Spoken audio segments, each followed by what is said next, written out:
हमने देखा था कि प्रकाश रासायनिक अभिक्रियाओं में क्वांटम गति के उच्च व न्यून मान प्राप्त होते हैं।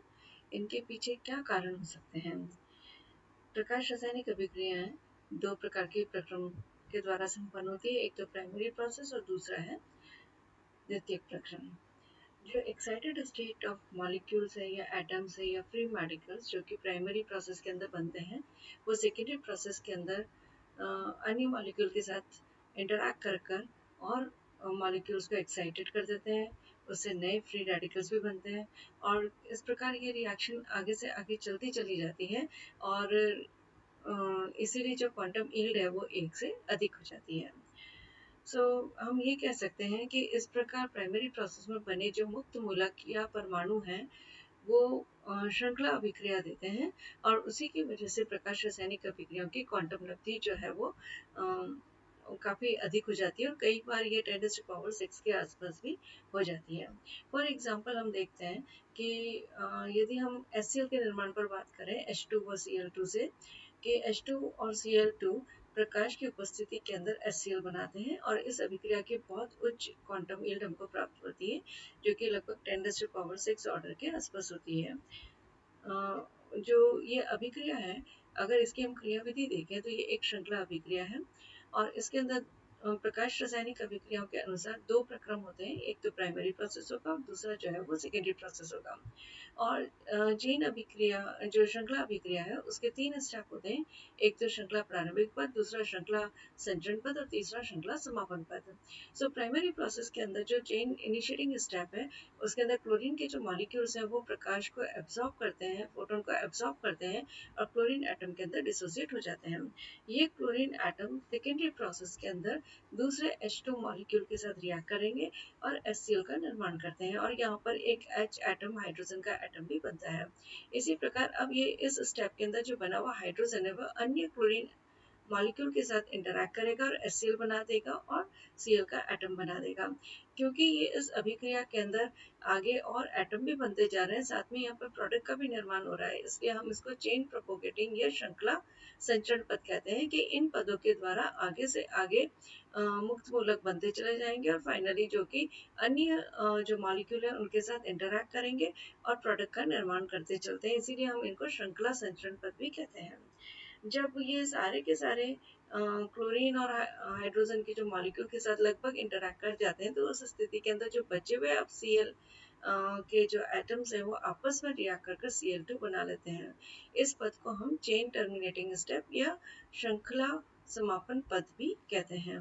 इन्हीं तीनों स्टेप की वजह से इस अभिक्रिया की जो यील्ड है, क्वांटम लब्धि है, वो अत्यधिक उसका उच्च मान आता है जो 10⁻⁴ से लेकर 10⁻⁶ की कोटि का होता है।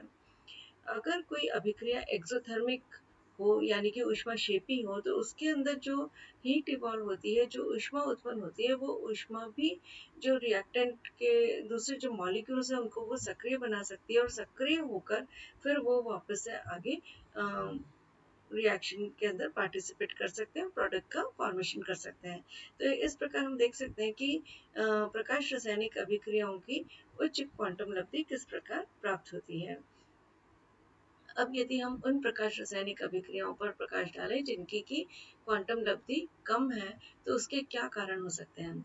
फर्स्ट है deactivation of excited molecules form during primary process.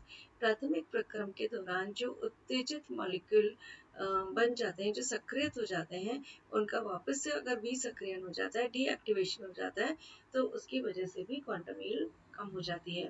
दूसरा जो एक्साइटेड स्टेट है या जो डिसोसिएटेड पार्ट ऑफ मॉलिक्यूल से जो अणु के वियोजित भाग है या उत्तेजित अवस्था के अंदर वो वापस से रिकम्बाइन कर जाते हैं, वापस से पुनः संयोग कर जाते हैं और रिएक्टेंट के मॉलिक्यूल बना लेते हैं। इसी प्रकार जो when the reaction is endothermic in nature eight ordinary temperature, जो कोई अभिक्रिया सामान्य ताप पर यदि ऊष्माशोषी हो तो उस स्थिति के अंदर भी जो क्वांटम यील्ड है वो कम हो जाती है। अगर हम इसका कोई एक एग्जांपल देखें तो हाइड्रोजन और ब्रोमीन जब रिएक्ट करके HBr बनाते हैं तो इसकी क्वांटम यील्ड 0.01 ही मिलती है। अगर इसकी हम प्रोसेस पर नज़र डालें तो ये भी दो प्रक्रम के अंदर होती है, एक तो प्राइमरी प्रोसेस और दूसरा सेकेंडरी प्रोसेस। प्राइमरी प्रोसेस के अंदर ब्रोमीन प्रकाश के फोटोन को एब्जॉर्ब करता है और ब्रोमीन के एटम बना लेता है, और उसको हम चेन इनिशिएटिंग स्टेप या चेन श्रृंखला प्रारंभिक पद कहते हैं।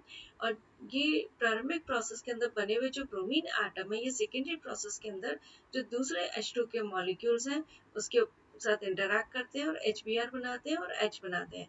अब ये H अन्य Br2 जो मॉलिक्यूल जो उपस्थित है रिएक्शन मिक्सचर के अंदर उसके साथ इंटरैक्ट करेगा और HBr और H बनाएगा।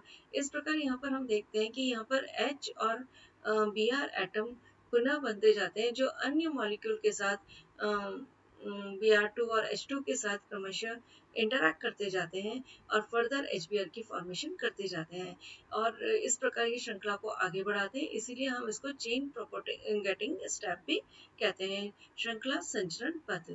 जब ये सारे के सारे हाइड्रोजन और ब्रोमीन जब इंटरैक्ट कर जाते हैं और उसके अलावा जब बचे हुए जो ब्रोमीन के अब जो एटम है वो वापस से पुनः संयोग कर लेते हैं और Br2 का मॉलिक्यूल बना लेते हैं और इस स्टेप को हम चेन टर्मिनेटिंग स्टेप भी कहते हैं, श्रृंखला समापन पद। यहाँ पर जो पहला पद है श्रृंखला संचरण पद के अंदर Br जिसमें हाइड्रोजन मॉलिक्यूल के साथ इंटरैक्ट करता है HBr और H बनाता है, ये पद एंडोथर्मिक है और ये एंडोथर्मिक होने की वजह से श्रृंखला संचरण पद के एंडोथर्मिक या ऊष्माशोषी होने की वजह से जो रेट ऑफ द रिएक्शन है, अभिक्रिया का जो वेग है वो कम हो जाता है और जब अभिक्रिया का वेग कम हो जाता है तो डेफिनेटली जो उसकी क्वांटम यील्ड है, क्वांटम लब्धि है, वो भी कम हो जाती है। इसी प्रकार यदि रिएक्शन मिक्सचर के अंदर कोई फॉरेन सब्सटेंस उपस्थित हो, कोई भी विजातीय पदार्थ वहाँ पर प्रेजेंट हो, तो वो उसकी वजह से भी क्वांटम यील्ड कम हो सकती है। फॉर एग्जांपल यदि ऑक्सीजन उपस्थित हो तो H+O2 is equal to HO2 बना लेगा।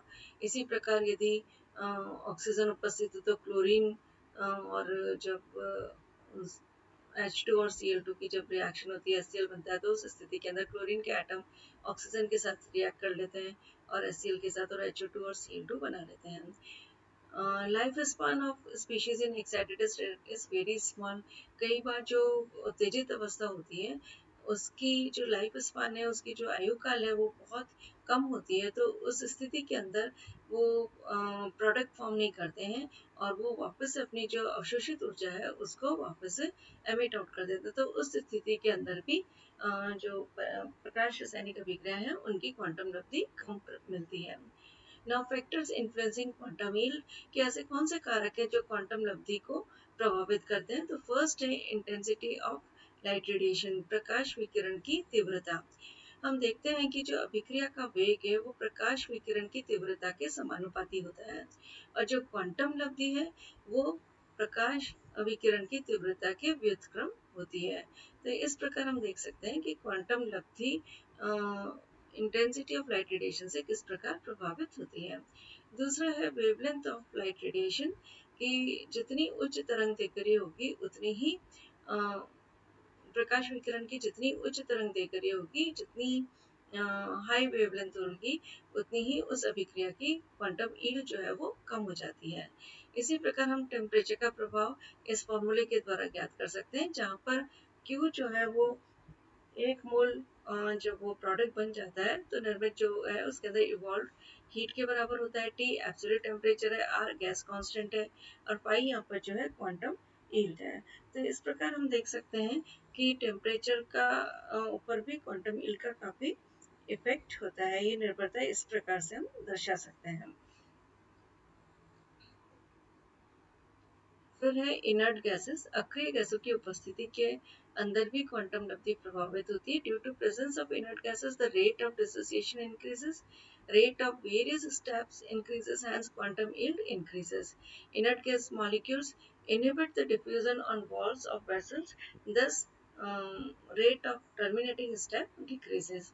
जो अक्रिय गैसें हैं उनकी उपस्थिति की वजह से जो वियोजन की वेग है वो बढ़ जाता है और जब वियोजन का वेग बढ़ जाएगा तो जो बहुत सारे स्टेप्स जो अभिक्रिया के अंदर होते हैं उनकी भी रेट बढ़ जाएगी और जब ये स्टेप्स की रेट बढ़ जाएगी तो नेचुरली क्वांटम ए की जो वैल्यू है वो भी बढ़ जाती है। इसी प्रकार जो इनर्ट गैस है, अक्रिय गैस है, वो जो पात्र की दीवारों के ऊपर जो मॉलिक्यूल्स का डिफ्यूजन है, विसरण है, उसको रोकते हैं, उसमें अवरोध पैदा करते हैं। तो उसकी वजह से जो टर्मिनेटिंग स्टेप होती है श्रृंखला समापन पद, उसका वेग कम हो जाता है और इसलिए भी क्वांटम लब्धि जो है वो इंक्रीज हो सकती है।